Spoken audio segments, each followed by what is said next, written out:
Halo teman-teman semuanya, apa kabar? Masih pada semangat kan? Nah, hari ini kita akan belajar tentang flora langka di Indonesia materi yang kedua. Langsung aja yuk kita simak penjelasan berikut ini. Klasifikasi flora langka dan penyebab kepunahannya. Flora adalah bagian dari sumber daya alam yang tidak ternilai harganya, sehingga kelestariannya perlu dijaga melalui upaya pengawetan.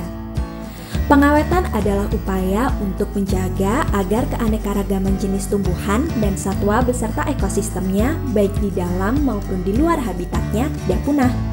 Flora ditetapkan sebagai flora langka dan wajib dilindungi apabila telah memenuhi kriteria sebagai berikut. 1. Mempunyai populasi yang kecil. 2. Adanya penurunan yang tajam pada jumlah individu di alam. Dan 3. Penyebarannya yang terbatas atau biasa disebut sebagai endemik. Klasifikasi flora langka. Menurut IUCN atau International Union for Conservation of Nature, flora langka dibagi menjadi 9 kelompok, yaitu 1. Punah. Status konservasi ini ditujukan kepada jenis flora yang sudah punah atau individu terakhir dari jenis flora tersebut sudah mati. Contohnya yaitu pohon konifer dengan nama latin Araucaria mirabilis yang dahulunya merupakan flora endemik Kalimantan. Kini sudah tidak dapat ditemukan lagi dan hanya ada awetan dari bijinya saja. Kategori yang kedua yaitu punah di alam liar atau extinct in the wild. Merupakan status konservasi yang ditujukan kepada flora yang hanya ditemukan di tempat penangkaran atau di luar habitat alaminya.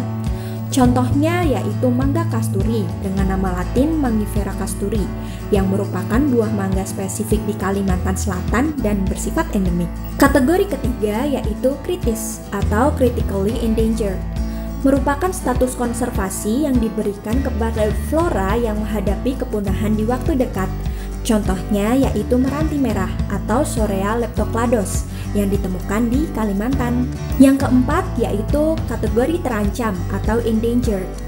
Merupakan status konservasi yang diberikan kepada jenis flora yang akan mengalami resiko kepunahan yang tinggi di habitat aslinya.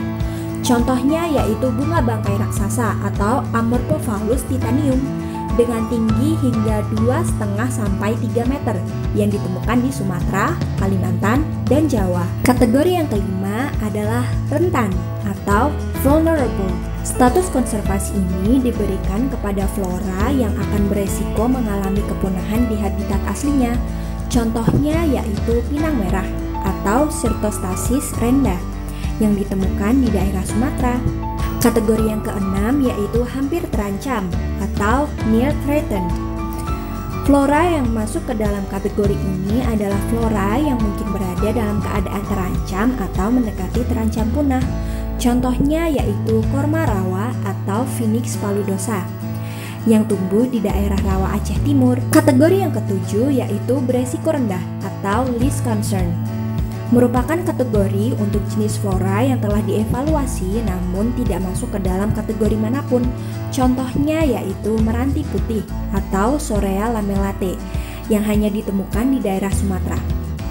Kategori yang ke-8 adalah data kurang atau data deficient.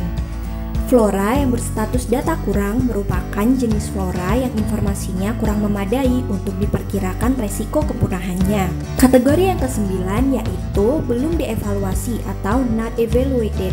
Flora di dalam kategori ini ialah jenis flora yang dikategorikan dalam daftar merah IUCN sebagai jenis flora yang terancam karena belum dikaji oleh IUCN.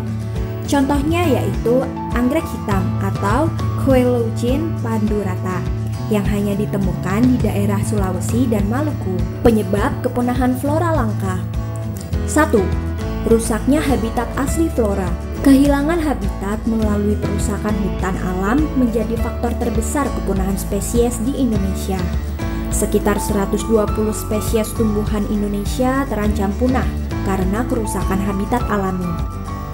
Hilangnya habitat alami ini terutama disebabkan oleh konversi hutan menjadi area pemukiman, lahan pertanian dan perkebunan, pertambangan dan industri, serta perambahan kawasan hutan.